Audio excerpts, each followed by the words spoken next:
Lumapit sa akin at mamahinga.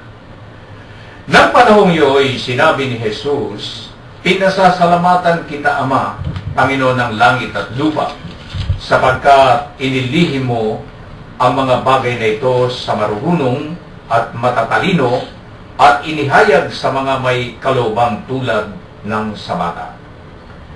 Oo, Ama, sapagkat gayon ang ikinalulugod mo.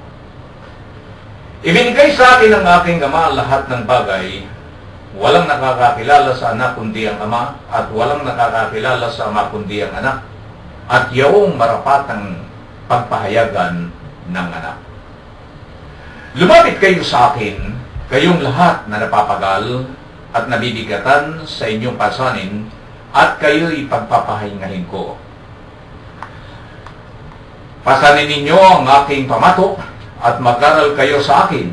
Ako'y maamo at mababang loob, at makasusumpong kayo ng kapahingahan para sa inyong kaluluwa, sapagkat maginhawang dalhin ang aking pamatok at magaan ang pasaning ibibigay ko sa inyo. Ito ho yung nilalaman ng huling talata ho, kabanata sa atin hong manalaklat sa chapter 11, lumapit sa akin at mamahinga. Ngayon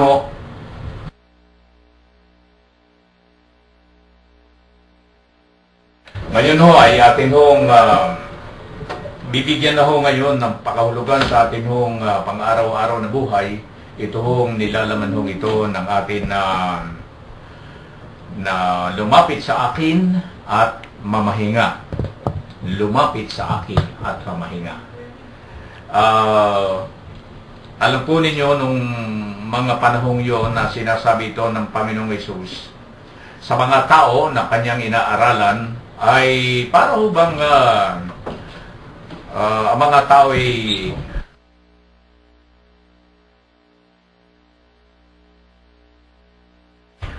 ngayon ay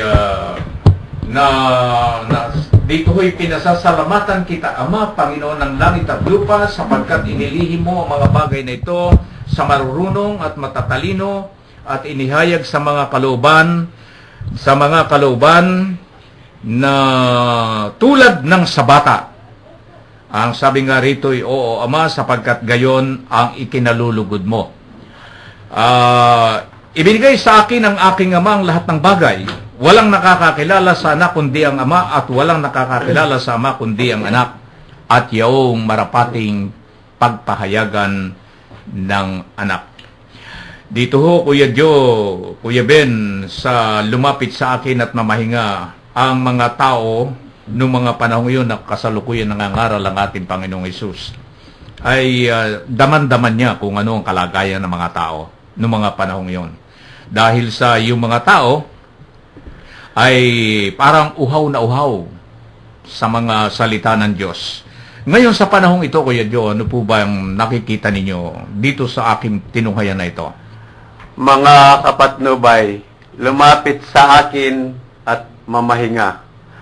Maliwanag po ang sabi ng Panginoong Hesus, hindi pinaunawa sa mga marurunong at matatalino ang mga salita ng Diyos, kundi pinaunawa po ang mga salita ng Diyos tulad sa mga bata. Sabi din po, ikinalulugod ng Ama, tulad sa mga batang walang muwang sa sanlibutan. Sabi din po ng Panginoon, sino mang dumanas ng kapighatian sa buhay, makakasumpong ng kapahingahan ang kanyang kaluluwa. Ayun. Yun ang paliwanag ni Kuya Joe. Alam niyo kung ating susuriin ito kasi, Kuya Joe, Kuya Bene, dito sa ang matatalino kasi, dahil sa sobra ang talino, yung mga tungkol sa mga buhay panlangit, yung mga aktibidades na panlangit. Kasi rumirelay ang tao sa kanyang katalinuhan Wala na sa kanya yung ang gusto niya yung ma-research ang kaubuan ng mundo, dan kasi katalinuhan yun Pero yung mga katulad ng mga bata na wala kang inaasahan, kung di yung ikaw ay Ang bata kasi napaka, ano yan eh, yung ngayon galit, na maya-maya hindi. Tapos, may nakaaway ang kapwa bata, parang baliwala sa kanya pagkalipas. Yun, doon nakapokus yung atensyon ng ating Panginoon noon. Para kang bata, ika nga, na ikaw ay isang hindi mapagtanim ng galit. Ganun ang bata, hindi mapagtanim ng galit. Hindi kagaya noong matatalino, nakatim sa kanilang kaisipan yon. So, dito sa mga bata, inihayag niya. Ano bang nakikita nyo rito, Kuya Ben? Ang makikita po natin dito sa ating binasa sa unang bahagi ng ating pong pagbasa ngayong gabing ito ay isang panalangin ni Jesus. Tingnan muna natin yon, no? Kasi pag binasa natin, para bang isang pagbasa na hindi nakaukol sa anumang bagay, kundi sa kanilang dalawa. Pero ito ay isang panalangin. Mm-hmm. Panalangin na iniuukol ni Jesus sa kanyang Ama. Ito ay isang pagpapakilala ng isang malalim na ugnayan ng isang ama at ng kanyang anak. Mm-hmm. Ito ay isang pagkilala ni Jesus sa kanyang Ama. Makikita po natin itong mga bagay na ito. At kapag tayo, ng mga mananampalataya, ay kumikilala kay Jesus, gumagaan ang lahat ng bagay sa ating buhay. Sapagkat yung ugnayan mula kay Jesus patungo sa Ama, ito yung nagbibigay sa atin ng lakas. Ngayon, balikan po natin yung pinakabuod. Mayroon ditong nagtanong bakit? Wala po bang karapatan yung matatalino at marurunong sa pananampalataya? Mabigat yung tanong dito, Kuya Men. Mm-hmm. Kasi ito, mayroon na kong ditong nakausap. At ito yung itinatanong sa bagay na ito. Wala bang karapatan ang matatalino at marurunong sa pananampalataya at na magkaroon ng magandang relasyon sa Diyos?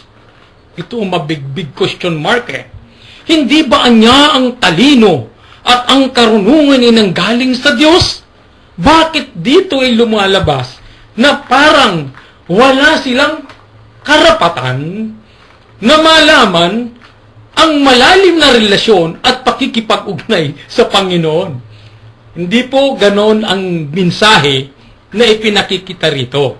Ang ipinakikitang mensahe dito, ang inilihim sa marurunong at matatalino sa katunayan ay yung matutunan nilang magmahal sa Diyos. Hindi yung sinasabi natin na ang talino ay parang binaliwala ng Diyos. Hindi po.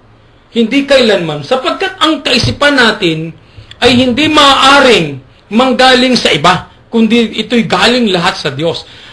The difference between doon sa talinong sinasabi ay yung karunungang nagmula sa Diyos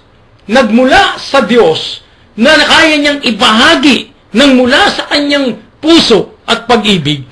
At doon naman sa matalino, katulad ng mga kapanahunan na yon, na ginagamit ang katalinuhan upang iligaw ang iba.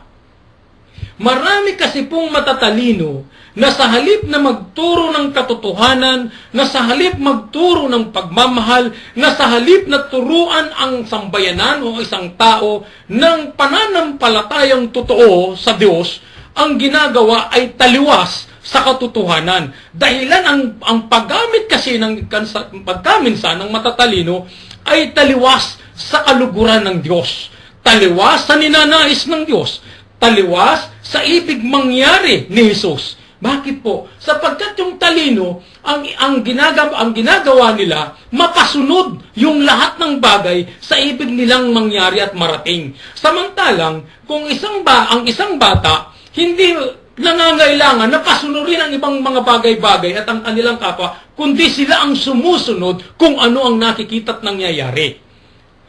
Yung realidad at yung karanasan ng isang tao ay nakabatay dapat doon sa ibinibigay ng Diyos. Pero dahil lang sa katalinuhan, Kuya Men, ang gagawin, napakarami, lalo na sa kapanahon na ito, pag-aaralan ang banal na kasulatan at ang gagamitin itong banal na